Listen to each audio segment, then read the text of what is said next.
Hello friends, అందరు ఎలా ఉన్నారు? నేనైతే బాగున్నానండి. మీరు కూడా బాగుండాలని అనుకుంటున్నాను. ఈరోజు నేను చికెన్ గ్రేవీ కర్రీ అండ్ రాగి ముద్ద చేశానండి. ఇది నార్మల్గా అందరూ చేసుకునేదే, చాలామందికి ఎంతో ఇష్టం కూడా.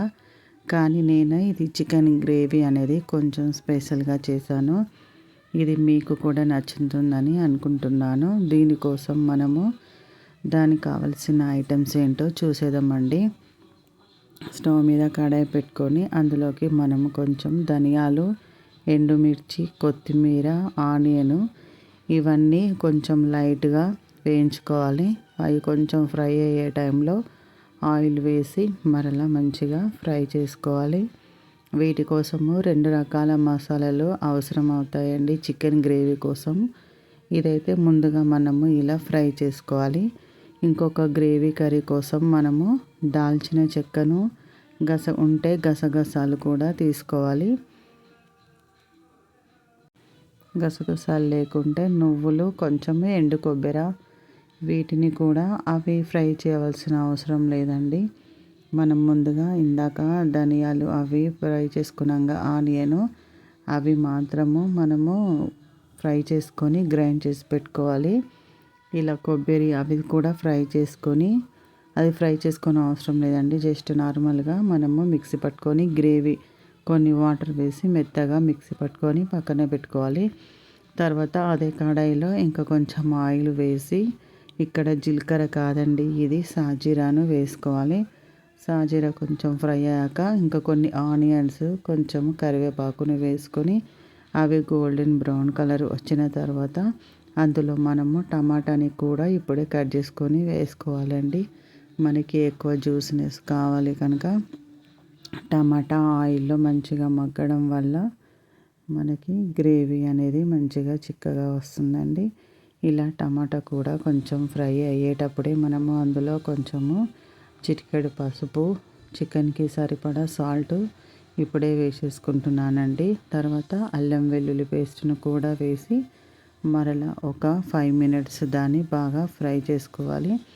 ఇందుగా తర్వాత మనం ముందుగా నీట్గా కడిగి పెట్టుకున్న చికెన్ని ఇందులో వేసేసుకొని ఒక 15 నిమిషాలు మూత పెట్టి మంచిగా ఉడికించుకోవాలండి. అది ఉడికేటప్పుడు మనము మంటని అనేది సిమ్లో ఉంచుకోవాలి. మీడియం ఫ్లేమ్లో పెట్టుకోవాలి, లేదంటే హైలో మాత్రం పెట్టుకోవద్దు. అలా పెట్టుకుంటే ముక్క మంచిగా ఉడకదు.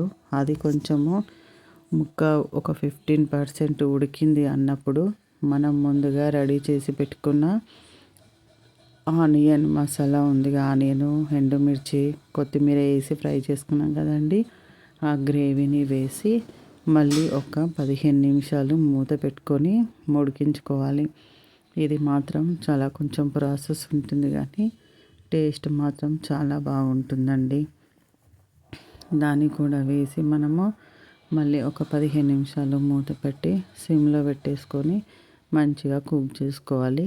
ఆఫ్టర్ 15 మినిట్స్ తర్వాత మళ్ళీ కొబ్బరి, దాల్చిన చెక్క, ఎల్లిపాయల పేస్ట్ ఉంది కదండి, అది కూడా వేసేసుకోవాలి. తర్వాత కారము మనము వేసుకోవాలి. కారం కూడా వేసుకొని కొన్ని వాటర్, చికెన్కి మన గ్రేవీ అయితే ఎంత కావాలో అంతగా వాటర్ని వేసుకొని కొంచెం కొత్తిమీర, ధనియాల పొడిని కూడా వేసుకొని మంచిగా ఉంచేసుకోవాలి. ఒక 20 మినిట్స్ తర్వాత మనకి చికెన్ గ్రేవీ అనేది ఆయిల్ మొత్తం పైకి తేలి మనకి గ్రేవీ స్మెల్ అనేది అప్పుడే మనకి మంచిగా తెలుస్తుందండి. ఇలా వారంకి ఒకసారైనా మనము ఇలాంటి చేసుకొని రాగి ముద్దలోకి తీసుకుంటే బాగుంటుంది. రాగి ముద్దలోనికి చికెన్ కర్రీ అనే కాదండి, ఈవెన్ పచ్చడిలైనా, రోటి పచ్చడులు ఏవైనా కూడా మంచిగా ఉంటాయి. మటన్ కర్రీ లేకపోతే టమాటా పచ్చడి, దానితోని ఏది తిన్నా కానీ మనకి రాగి ముద్ద అనేది బాగుంటుందండి.